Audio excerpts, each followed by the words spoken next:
Hello. जय हिंद दोस्तों। C S F L D C A S I 2021 और 22 का मॉक टेस्ट जो हम लोग कर रहे हैं एग्ज़ाम के लिए, उसका मॉक टेस्ट टेस्ट नंबर 3 का इंग्लिश डिस्कशन करेंगे। चलिए स्टार्ट करते हैं। Question number 101।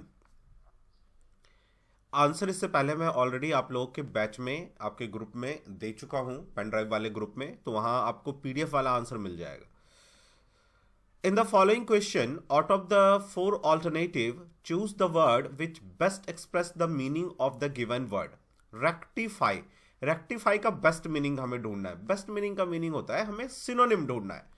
देखो, रेक्टिफाई का मीनिंग होता है किसी चीज को करेक्ट करना, तो आंसर हो जाएगा सेकंड। सेटिस्फाई आप समझते हो, बहुत इजी है। किसी चीज को सेटिस्फाई करना, किसी को सेटिस्फाई करना, है ना। रिड्यूस, कमी करना। पेसिफाई, पेसिफाई का मीनिंग होता है शांत करना, शांत करना। आप इसको ऐसे याद रख सकते हैं, शांत करना, करना।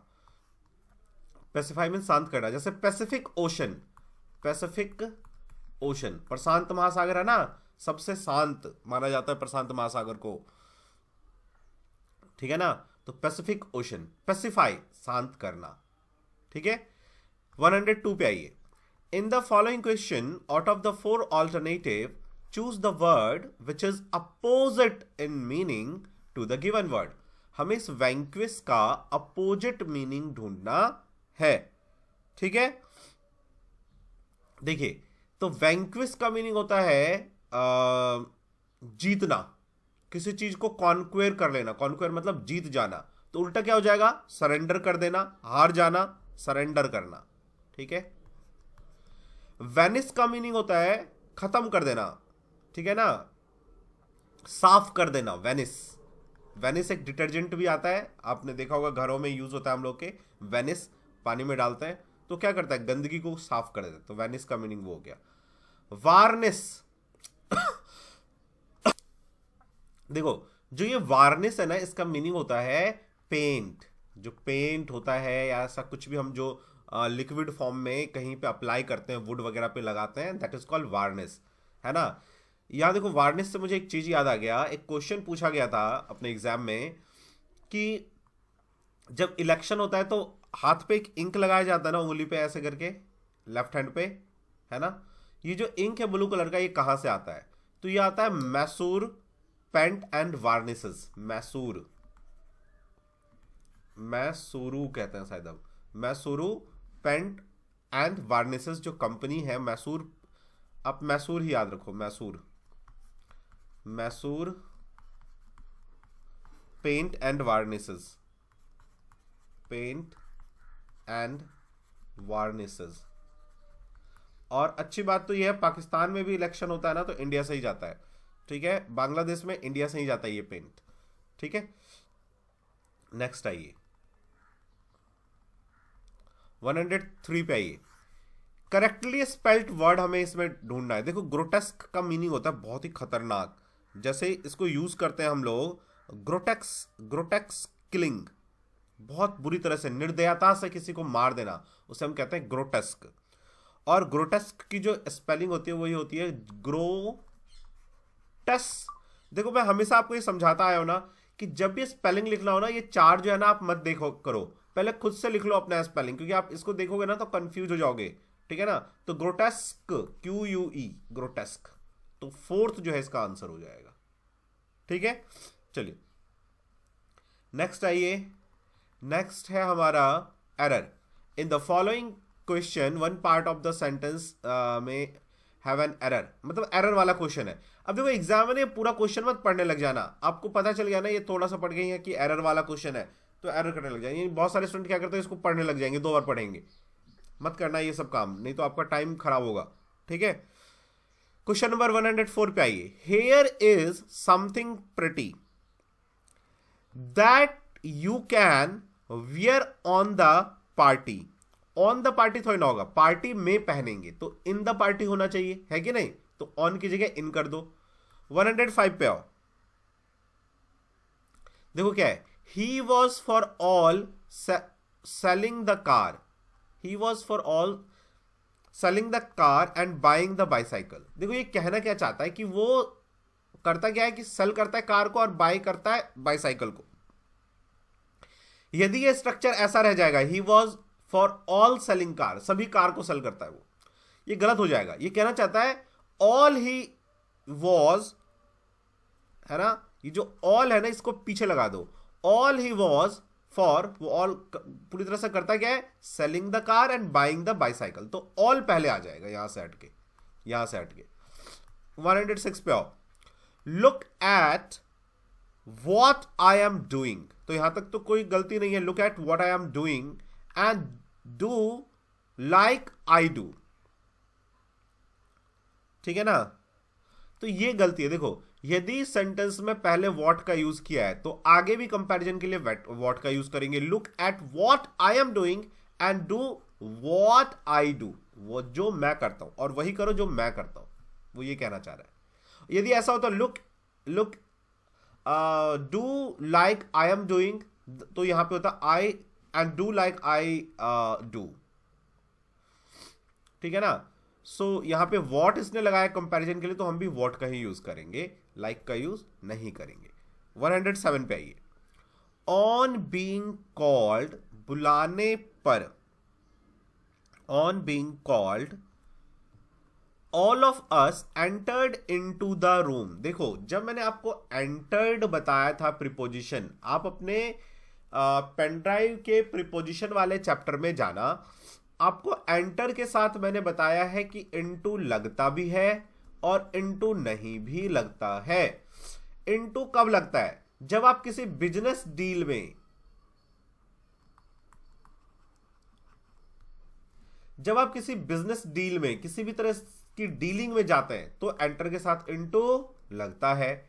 लेकिन यदि आप रूम में एंटर कर रहे हैं, रूम में या कहीं पे घुसने के सेंस में हो, एंटर कर रहे कहीं पे अंदर जाने के सेंस में, तो वहां पे इनटू नहीं लगता। तो ये रूम में एंटर कर रहा है ना, तो यहां पे इनटू नहीं लगेगा। लेकिन यही हमें कहना हो कि India entered into a deal with Russia for buying it's petroleum, तो वो ठीक होता क्योंकि वो बिजनेस डीलिंग है, ठीक है ना। तो वहां पे इंटर इनटू आएगा। लेकिन जब भी कहीं घुसने के सेंस में हो कि आप कहीं जा रहे हैं अंदर, एंटरिंग इनटू द रूम गलत, एंटरिंग द रूम, ठीक है। 108 पे आओ, आई वॉटेड फॉर यू, नहीं एक्चुअली ये वेट है, दिख नहीं रहा है, wait, I waited for you, ठीक है। इसमें तो कोई गलत नहीं है, I waited for you but you never turned up, लेकिन तुम नहीं आए, तो कोई गलती नहीं है। I waited for you but you never turned up, turned up मतलब आना, तो ठीक है, नो एरर, डी में लगाएंगे आंसर, फोर्थ में। 109 पे आओ, ही लर्न्ड द अल्फाबेट्स। अब देखो यहां से मैं आपको एक चीज बताता हूं, अल्फाबेट्स कभी नहीं होता है।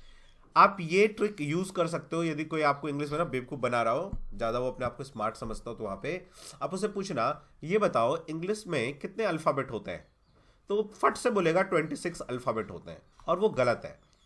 किसी भी लैंग्वेज का एक ही वर्णमाला होगा ना, अल्फाबेट का मीनिंग होता है वर्णमाला, वर्णमाला, वर्णमाला। तो किसी भी लैंग्वेज का एक ही वर्णमाला होगा तो अल्फाबेट होगा, वर्णमालाएं कभी नहीं होता है, तो अल्फाबेट होगा। ए से लेके जेड तक को हम सीरीज ऑफ अल्फाबेट कहते हैं। इसमें लेटर 26 होता है, इसमें जो लेटर्स होते हैं वो 26 होता है, ना कि अल्फाबेट। तो इंग्लिश में अल्फाबेट या हिंदी में अल्फाबेट एक ही होगा, उसमें लेटर्स अलग अलग होंगे। जैसे हिंदी में 33 होगा, इंग्लिश में 26 होता है, तो लेटर्स होते हैं 26, ठीक है ना। तो बहुत लोग ये देखना, आप बोलोगे उसे बताओ इंग्लिश में कितने अल्फाबेट होते हैं, तो फट से बोल देगा 26, और वो गलत है, 26 लेटर्स होता है, ठीक है। अपने बच्चों को भी आप ये चीज सिखाएं। चलिए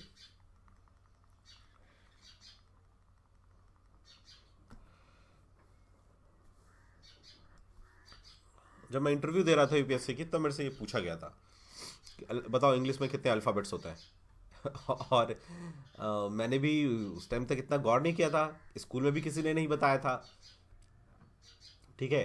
तो मैंने ऐसे कह दिया 26। तो पैनल ने मुझे कहा कि फिर से सोचो कितने अल्फाबेट्स होते हैं, तो फिर एक क्लू दिया उन लोगों ने, कहा कि वर्णमालाएं। तो मैं समझ गया यार वर्णमालाएं तो होती नहीं, वर्णमाला होता है। तो फिर मैंने कहा सर अल्फ़ाबेट्स तो नहीं होता होगा, अल्फ़ाबेट्स ग्रामेटिकली रॉन्ग है, अल्फ़ाबेट है 26, उसमें लेटर होता होगा। तो मतलब मैंने अंदाज से कहा, क्वेश्चन आंसर राइट था। ठीक है, फिर मैंने आके चेक भी किया तो ये शुरू से ना एक्चुअली स्कूल से ही जो चीज़ हमें गलत पढ़ाया जाता है तो वो हमारे दिमाग में बैठ जाता है। जैसे देखो एक चीज़ हम लोग बोलते हैं पेज बाय पेज, बुक को रीड करो page bye page. Page bye page नहीं होता कभी भी, क्या होता है पेज फॉर पेज। और ये तो मतलब उसमें भी आया हुआ है, एसएससी के एग्जाम में आया हुआ है, page for page, page bye page नहीं होता कभी भी। आपके में भी एक बार शायद मैंने देखा हुआ है एग्जाम में, आपके में भी आया हुआ है, पेज बाय पेज नहीं होता, पेज फॉर पेज होता है ना। और एक तो देखो फेमस है वो, जैसे हमें कोई हमारे घर के बाहर खटखट करता है तो हम कहते हैं हु इज दिस, तो वो क्या कहता है it is me, it is me. और ये गलत है क्योंकि मी ऑब्जेक्टिव केस है। ऑब्जेक्टिव केस कब आता है वर्ब के बाद, तो होना चाहिए इट इज आई। ये मैंने प्रोनाउन में आपको सिखा रखा है आपके पेन ड्राइव में, वहां पे ध्यान से देखना। चलिए नेक्स्ट आइए। नेक्स्ट कहता है direction in the following question sentence given the blank, हमें फिल इन द ब्लैंक करना है। ठीक है, चलिए तो फर्स्ट क्वेश्चन है see me tomorrow without without fail, without fail, see me tomorrow without fail. ठीक है ना, फेल, विदाउट फेल आएगा, फेल्स नहीं आएगा, क्यों मी यूज किया है ना, फेल्स नहीं आएगा। नेक्स्ट क्या है रेडियम सिंगुलर है, dash rays that blinds the eyes gives up, radium gives up rays that blinds the eye. आप जो देखते हो ना वो घड़ी वगैरह में आप रात को देखते हो कि वो चमकता है, वो रेडियम नहीं होता है। ठीक है ना, ये ध्यान रखना, रेडियम की लाइट आंख पे पड़ेगी तो अंधे होने के चांसेस होते हैं। वो हम लोग को लगता है कि वो रेडियम है, लेकिन वो रेडियम होता नहीं है। 112 पे आओ। You will have to work, you will have to work dash you are in the office, जब तक कि ऑफिस में हो, एज लॉन्ग एज आना चाहिए, है ना।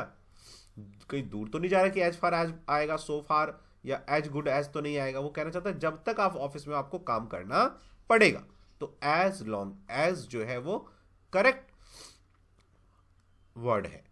113 पे आइए, क्या कहता है by a single mean act he dash out all his good deed, उसने अपने एक गलत करने की वजह से अपने सारे जो है गुड डीड को खत्म कर लिए।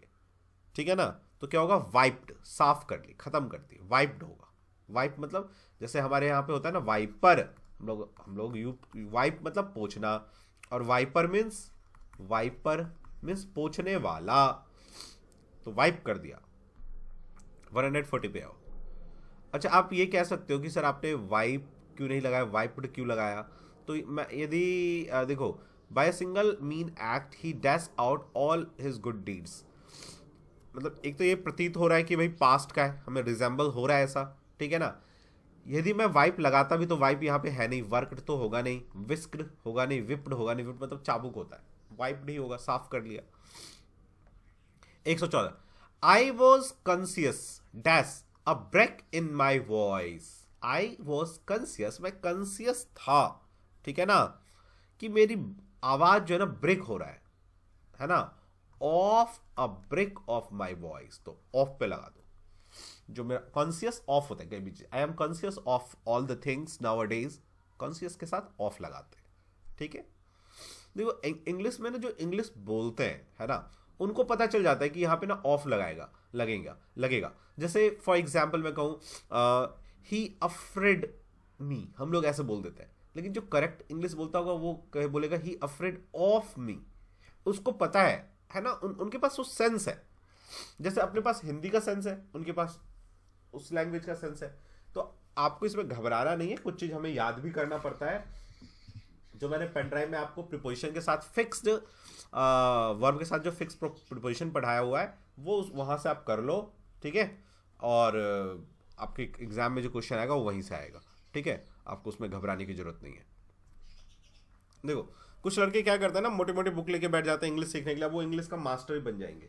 जब भी आप ये सब करने लग जाओ ना, तो आप याद रखना कि आपका एग्जाम है CISF या BSF का दे रहा हो तो BSF, LDCE, ठीक है ना। तो उस लेवल का और उसके अकॉर्डिंग ही प्रिपेयर करना है। यदि आप ज़्यादा हाई या बहुत ज़्यादा लो पे चले जाएंगे तो आप प्रॉब्लम में फंस जाएंगे। आपका मेन उद्देश्य होना चाहिए स्टार लगना, ASI बनना, ठीक है ना। आपका ये मेन उद्देश्य नहीं है कि भाई मैं इस सब्जेक्ट का पंडित बन जाऊंगा। यदि ये उद्देश्य है तो डू दैट, ठीक है ना। लेकिन यदि उद्देश्य ये है, एम ये है कि भाई हमें ASI निकालना है, तो डू एज, या तो जैसे मैंने आपको गाइड किया है पेन ड्राइव के थ्रू वैसे कीजिए, या फिर वही कीजिए जितना आपके सिलेबस के अकॉर्डिंग है। ये नहीं कि किसी सब्जेक्ट के जाके महारथी बनने लग गए, यूट्यूब चैनल खोल के कहीं भी कुछ भी पढ़ने लग गए, ऐसा मत कीजिए। रिडंडेंट वर्क से बचिए। रिडंडेंट का मीनिंग होता है बार बार एक ही चीज को करना, कि कभी यहां से कुछ कर रहे हैं, कभी वहां से। यदि मैंने एक बार पढ़ लिया कि भाई कॉन्शियस के साथ ऑफ लगता है, तो अब मुझे उसको दोबारा ना पढ़ना पड़े। अब बस मैं एक संडे को रिवीजन करूंगा, तो वहां पे मुझे ये पता चल जाना चाहिए या याद आ जाना चाहिए, ठीक है। चलिए 115 पे आओ। The young woman broke dash on hearing the news of her husband death. देखो एक फ्रेज होता है ब्रोक डाउन या ब्रेक डाउन। यहां पे ब्रोक लिखा हुआ है तो ब्रोक डाउन मैंने लिख दिया। ब्रोक डाउन इसका या ब्रेक डाउन का मतलब होता है इमोशनली जो है ना ब्रेक हो जाना, रोने लग जाना, है ना। तो उसके हस्बैंड का डेथ हो गया तो ब्रेक डाउन होगा, है ना। ब्रेकअप मतलब क्या होता है ना, कहता ना कि मेरा उससे ना ब्रेकअप हो गया, ठीक है। तो ब्रेकअप का मतलब टूट जाना, तो ब्रेक डाउन का मतलब रोना, ठीक है। तो आप यहां पे लगा दो डाउन, ब्रेक डाउन, समझ गए। चलिए नेक्स्ट आइए 116 के ऊपर। 116 क्या कहता है? To add fuel to the fire. यदि आप फायर में फ्यूल मिलाएंगे तो और भड़क जाएगा, तो किसी बैड चीज को और भी ज्यादा खराब कर देना, है ना। प्रिवेंट द फायर नहीं, make the fire burning brightly no, make thing worse, make thing worse, किस चीज को और भी बुरा बना देना, ठीक है। 117 पे आओ। To take the heart, to take the heart, भाई आपका दिल किसी ने चुरा लिया तो हम क्या कहते हैं, भाई इसने तो कमाल कर दिया, है ना। तो आप काफी ज्यादा अफेक्टेड हो गए, टू बी ग्रेटली अफेक्टेड, ठीक है। To bring to light, to bring to light का मीनिंग होता है टू रिवील, किस चीज को कहते हैं ना भाई, आपने सुना होगा ऐसे भी हिंदी में भी कि अच्छा अब बात आई उजाले में, प्रकाश में, है ना। तो किस चीज को रिवील कर देना, रिवील मतलब बताना, जो आपने छुपा रखा था, बताना जो चीज आपने छुपा रखा था, ठीक है। टू रिवील, बता देना। नेक्स्ट आओ 119 के ऊपर। तो ये कह रहा है कि इसमें a sentence in the printed इतना bold part which improve the sentence. अच्छा इंप्रूव करना है, सेंटेंस इंप्रूवमेंट है ये। देखो sentence improvement, grammar, sorry fill in the blanks, और जो करेक्शन वाला था, है ना, जिसमें ABCD बना रहता है या 1 2 3 एरर वाले क्वेश्चन, इसमें आपको ग्रामर पढ़ना चाहिए। और ग्रामर ऐसा नहीं है कि आपको ग्रामर में महारत हासिल करना है। पेन ड्राइव में आपने आप देखना चैप्टर 1 से लेके मैंने चैप्टर जितने भी चैप्टर दे रखे हैं, चैप्टर वाइज आप उस ग्रामर को पढ़ो, उन्हीं क्वेश्चन को बार बार करो, दूसरे क्वेश्चन मत करो, उन्हीं क्वेश्चन को बार बार करो जो उसमें मैंने करवाया है। यदि उससे ज्यादा करना है तो आपको मैंने इंग्लिश के उसमें चले जाना क्वेश्चन में, उसमें उसके क्वेश्चन दिए, उन क्वेश्चन को डिस्कस कर लो, ठीक है ना। उन क्वेश्चन को कर लो, बार बार उन्हीं को करो। तो आपको देखो उससे होगा क्या, आपको कि सर एक ही क्वेश्चन को बार बार करने से मैं पास हो जाऊंगा क्या, मैं बन जाऊंगा ऐसा है। देखो एक ही क्वेश्चन वहां पे हम नहीं कर रहे हैं। हमें क्या हो रहा है कि जब हम बार बार उसी चीज को कर रहे हैं तो हमारे माइंड में बैठ रहा है कि हाँ भाई इसके बाद ये होना चाहिए, ग्रामर में ये चीज होता है, ये चीज होता है। तो नेक्स्ट टाइम जब आप कोई अननोन क्वेश्चन करेंगे तो आपको पता चल जाएगा कि हाँ यहाँ पे ऐसा होना चाहिए था, ठीक है। आप एक बार ऐसा करके देखो, आपको फायदा होगा। जिनको भी ग्रामर में प्रॉब्लम हो रहा है, ठीक है ना, वो इस चीज को जरूर करें, ठीक है ना। ग्रामर का चैप्टर पढ़ो, फिर उसके क्वेश्चन करो। अगले दिन जब आप दूसरा चैप्टर करोगे उससे पहले जो चैप्टर किया उसको रिवाइज करो, उसके क्वेश्चन को, ठीक है ना। इसको बार बार करो, रोज कम से कम आप 20 मिनट ग्रामर को दो, 15 मिनट जो है वर्ड को दे दो, ठीक है ना। और वर्ड को भी वो भी अपना लिख लिया, जैसे मैंने बताया 4 डायरी बनाओ, लिखो और उसको करो अपना जब आप ड्यूटी में हो तब। मैथ हिंदी में घर में तो मैथ करो, ठीक है ना। ऐसे ही जीएस का भी बना लो, छोटी डायरी बनाओ जिसको कैरी कर सको, ड्यूटी में हो, इधर उधर हो, यदि कर सकते हो वहां करो। घर में रीजनिंग करो क्योंकि वहां हाथ चलाना पड़ेगा, और मैथ्स करो, ठीक है ना। सुबह उठते ही एक बार पढ़ लिया, जैसे वर्ड रिवाइज कर लिया। वर्ड क्या है ना, जो मैंने आपको सिखाया ना, 50-50 लिखते जाओ और उसको रिवाइज करते जाओ 3 दिन, फिर 3 दिन, अगले 3 दिन, अगले 50, अगले 3 दिन, अगले 50, संडे को रिवीजन। ये बेस्ट वे है, बेस्ट वे है ये याद करने का। यदि आप ये सोचोगे ना कि मैं आज 10 वर्ड याद करूंगा, कल 10 वर्ड याद करूंगा, ऐसा नहीं होता, नहीं कर पाओगे। जितने भी स्टूडेंट कैट का एग्जाम, जो एमबीए के लिए होता है कैट का एग्जाम, वहाँ इंग्लिश एक काफ़ी अच्छे लेवल पे आता है। यदि हम इंग्लिश कहें सबसे टफ कहाँ पे आता है तो कैट के एग्जाम में आता है। तो वहाँ के स्टूडेंट भी ऐसे याद करते हैं। यही एक प्रॉपर वे है कि आप पहले 50 क्वेश्चन देख लो, 50 वर्ड, इडियम, फ्रेज, और लिख लो उसे छोटे उसे डायरी में। उसको सुबह शाम या दोपहर में टाइम मिले तो एक बार दोपहर में 3 बार रिवाइज करो, अगले 3 दिन तक, अगले 3 दिन, अगले 50, संडे को रिवीजन, और ये करते जाओ टिल आपका सिलेक्शन हो ना जाए, ठीक है। चलो 190 पे आ जाओ। Lying in my room the music could be heard, the music could be heard. देखो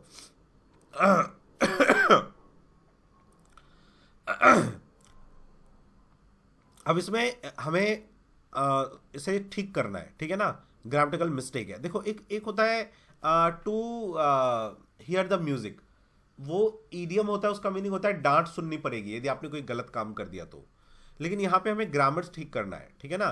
तो लाइंग इन माई रूम, यहाँ तक तो कोई प्रॉब्लम नहीं है, और वो कह भी रहा है कि इस बोल्ड वाले में ही कहीं प्रॉब्लम होगा, तो वहीं हमें ढूंढना है। The music could be heard, music सुना जा सकता था। वो तो ये कहना चाह रहा है ना कि मैं अपने रूम में सो रहा था और मुझे म्यूजिक सुनाई दे रहा था, है ना। The music could be heard का मीनिंग हो जाएगा कि सुनाई दे सकता था, है ना। इट कुड बी डन, किया जा सकता था। कुड भी जब लगा देते हैं, वुड भी लगाते हैं, तो उसका मीनिंग होता है वो एक पॉसिबिलिटी हो जाता है कि होगा, शायद नहीं भी हो, है ना। म्यूजिक कुड बी हर्ड, सुना जा सकता था, हो सकता है नहीं भी सुना जाए। जबकि वो कहना क्या चाहता है, लाइंग इन माई रूम, कि मैं अपने रूम में सोया था और म्यूजिक सुन रहा था। I could hear the music, मैं सुनता था म्यूजिक, तो I could hear the music होगा। चलिए 120 पे आओ। हाँ, कम quickly if you will catch the train, ठीक है। अब याद करो आपके पेन ड्राइव में जो मैंने आपको पढ़ाया है कंडीशनल सेंटेंसेस, उसमें मैंने आपको सिखाया हुआ है कि if plus subject plus will और शैल कभी नहीं आता, प्रेजेंट फॉर्म आता है। विल शैल कभी नहीं आएगा, तो विल को हटाओ। If you want to catch the train come quickly, right. 121 पे आओ। At the sound of footsteps, he turned round fast, really. देखो, at the sound of footstep, he turned round fast, really. तो actually really किसको modify कर रहा है, ये adjective है, ये फास्ट को मॉडिफाई कर रहा है, तो ये फास्ट के पीछे आना चाहिए था, है ना। अच्छा, तो मैं अब इनमें से क्या चुनूं। नो इंप्रूवमेंट तो होगा नहीं, इंप्रूवमेंट तो होगा, रियली यहां पे आएगा, और सब में देखो रियल आ रहा है। रियल, इसका मतलब क्या कि देखो रियली नहीं आएगा, रियल आएगा, ये तो मुझे यहां से कंफर्म हो रहा है। अच्छा, फास्टली हुआ क्या, जैसे हम लोग बोलते हैं ही रन्स वेरी फास्टली। सुनो, फास्टली नाम का कोई एडवर्ब होता ही नहीं है, मैंने एडवर्ब में आपको पढ़ाया हुआ है, चेक करो पेन ड्राइव को। फास्टली एलवाई नहीं लगता फास्ट में, कुछ ऐसे वर्ड हैं जिसमें एलवाई नहीं लगता एडवर्ब बनने के लिए, ठीक है ना। तो क्या होगा, रियल फास्ट, ठीक है ना, रियल फास्ट होगा, फास्टली होता ही नहीं है। फास्टर होगा, क्यों, कंपैरिजन तो नहीं कर रहा वो, तो फास्टर भी नहीं होगा, इसलिए रियल फास्ट होगा। 122 पे आइए, क्या कहता है, only a few people, a few उसके बाद आता है, देखो कहीं भी ए फ्यू आएगा ना तो उसके बाद प्लूरल आता है, तो पीपल अपने आप में प्लूरल है, तो यहाँ कोई गलती नहीं है, ए फ्यू में भी कोई गलती नहीं है फिर, तो इसका मतलब नो इंप्रूवमेंट, कोई इंप्रूवमेंट नहीं होगा। 123 पे आओ। नो इंप्रूवमेंट का मीनिंग ये ठीक है, कोई गलती नहीं है। ए फ्यू के बाद प्लूरल आता है, ठीक है, तो प्लूरल है people. His immediate ambition was, उसका जो एकदम से पहला एम्बिशन है आजकल वो क्या है? Ambition was to find place to live in. देखो एम्बिशन जो होता है ना वो हमारा लॉन्ग टाइम गोल होता है, जब शॉर्ट टाइम के लिए कर रहे हो प्लेस ढूंढ रहे हैं तो एम, अभी का एम, तो एम आएगा, एम्बिशन नहीं आएगा। Ambition is a very long time goal, है ना, कि हम मेरा एम्बिशन है कि मैं अपने लाइफ में सक्सेस हूं, मेरा एम्बिशन है कि मैं IAS बनूं, बचपन से मेरा एम्बिशन था। Aim is for short time, तो एम आएगा यहाँ पे, एम्बिशन नहीं आएगा। करेक्ट। 124 पे आइए। देखिए 124 में हम यहाँ पे डायरेक्शन दे रखा है, the following question alternative in which substitute, तो वन वर्ड सब्स्टिट्यूशन है ना, कह रहा है ना, इन the following question out of the 4 alternative choose one which can be substituted for the given word और सेंटेंसेस। तो फर्स्ट है a large body of people playing various musical instrument. जब एक साथ बहुत लोग म्यूजिकल इंस्ट्रूमेंट बजा रहे होते हैं तो उसको हम कहते हैं ऑर्केस्ट्रा। ऑर्केस्ट्रा, बहुत लोग इसको ना ऑर्केस्ट्रा बोलते हैं, ऑर्केस्ट्रा नहीं होता, ऑर्केस्ट्रा होता है। ऑर्केस्ट्रा, जो स्टूडेंट बिहार के होंगे तो वो कहते हैं कि भाई ऑर्केस्ट्रा देखने जा रहे हैं रात में, ऑर्केस्ट्रा नहीं होता है, ऑर्केस्ट्रा होता है, ऑर्केस्ट्रा, ठीक है। चलिए 125 पे आइए। सॉल्म रिलीजियस एक्ट, जब हम कोई रिलीजियस एक्ट करते हैं उसे हम कहते हैं राइट्स, है ना, राइट्स। रिलीजियस एक्ट मतलब जो भी हम अपने रिलीजन से संबंधित कोई कार्य करते हैं, जैसे पूजा करते हैं, है ना, फेरे लगाते हैं मंदिर के, तो that all are the ritual and rights, वो हमारे राइट्स। राइट्स का मतलब यहाँ अधिकार नहीं है, यहाँ राइट्स का मतलब है कि पूजा या रिलीजियस क्रियाएं, ठीक है। 126 पे आओ। वो that which can not be averted, जिसको एवर्ट ना किया जा सके, मतलब जिसको रोका ना जा सके, जिसको हम रोक नहीं सकते, तो वो क्या है? इनएविटेबल, वो आके ही रहेगा, इनएविटेबल, है ना। जैसे death can not be averted, death is inevitable, वो आएगा ही आएगा, ठीक है। चलिए तो 126 तक के क्वेश्चन को हमने अभी डिस्कस किया। वीडियो के सेकंड सेशन में हम लोग 126 के आगे डिस्कस करेंगे। जो भी स्टूडेंट हमारा ये डिस्कशन देख रहे हैं और उनके पास हमारा पेन ड्राइव नहीं है, तो आप CISF या BSF किसी भी LDC का एग्जाम का प्रिपेयर कर रहे हो, CISF ASI या BSF LDC SI, ठीक है, तो आप हमारे पेन ड्राइव से जुड़ सकते हैं। उस पेन ड्राइव में आपको देखो सिलसिलेवार वे में ना एक प्रॉपर गाइड मिल जाएगा, है ना। ये नहीं कि कभी कुछ देख रहे हैं कभी कुछ देख रहे हैं, तो वो आपका उतना ही परसेंटेज ना चांस कम कर देगा सिलेक्शन होने के। सिलेक्शन में क्या होना चाहिए ना, आपका पाथ ना फिक्स होना चाहिए कि हाँ ये करना है, ये करना है, ये करना है। तो आपको पेन ड्राइव में ना एक क्लास वाइज एक प्रॉपर जो है गाइडेंस मिल जाएगा, ठीक है। 4200 का पेन ड्राइव है, उसमें पूरा कोर्स मिलेगा आपको, ठीक है ना, A to Z सारे सब्जेक्ट वीडियो डिस्कशन में। जैसे पहले सब्जेक्ट एक चैप्टर करवा दिया, फिर उसका डिस्कशन किया, फिर दूसरा चैप्टर उसका डिस्कशन, तो पूरा वही करेंगे ना, तो 90, मैं कह रहा हूँ 95 to 98% क्वेश्चन वहीं से आएगा। लास्ट टाइम भी CSF का जो एग्जाम हुआ था आपने देखा 98% क्वेश्चन जो हमारे से आ गया, हमारे पेन ड्राइव से आया। और जो डिस्कशन करवाया था आपका, जो मैंने क्लास करवाया था मैराथन का, उसमें से इंग्लिश के कितने सारे क्वेश्चन आ गए थे, ठीक है। तो क्वेश्चन यहीं से आएगा, बाहर से कहीं से नहीं आएगा। बस आप इसी को ढंग से पेन ड्राइव को कर लोगे तो 100% सिलेक्शन हो जाएगा, ठीक है। पेन ड्राइव लेने के लिए आप 9205330671 पे कॉल कर सकते हैं। रोशन सर फोन उठाए या मैं उठाऊं, आपको पूरा डिटेल बता देंगे जो भी आपको डाउट हो। और आपको कॉल नहीं करना है तो डायरेक्ट आप इस नंबर पे फोन पे कर दो, गूगल पे कर दो। 4200 पे करने के बाद उसका स्क्रीनशॉट, अपना नाम, कंप्लीट एड्रेस, पिन कोड के साथ, पिन कोड सही होना चाहिए, ठीक है ना, पिन कोड और बटालियन नंबर सही होना चाहिए। पिन कोड के साथ 2 कॉन्टैक्ट नंबर और OTG टाइप। OTG टाइप का मतलब होता है C टाइप या माइक्रो OTG, जिससे आप फोन को हम कनेक्ट करते हैं, ठीक है ना। तो वो OTG हम लोग यहाँ से भेजते हैं कनेक्टर। आपका OTG या तो आपका फोन C टाइप होगा फास्ट चार्जर, या एक पतला वाला दो कांटे सा निकला हुआ होगा, उसे कहते हैं माइक्रो OTG। ठीक है, ये लिख के इसी नंबर पे आप उसे सेंड कर दो, वो पैकिंग टीम के पास चला जाएगा, पैकिंग टीम पैकिंग करके सारा डिटेल आपको सेंड कर देंगे।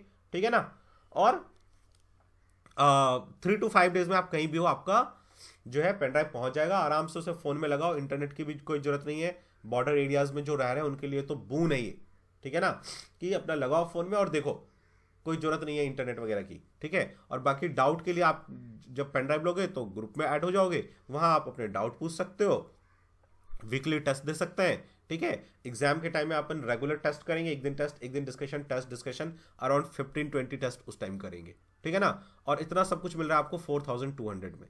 ठीक है, 100% सिलेक्शन की गारंटी है यदि आप इस तरह से प्रिपरेशन करेंगे तो, इससे बाहर क्वेश्चन आएगा नहीं। ठीक है, तो मिलते हैं फिर नेक्स्ट सेशन में। कोई डाउट हो तो इस पर कॉल कर लेना। तब तक के लिए जय हिंद, जय भारत।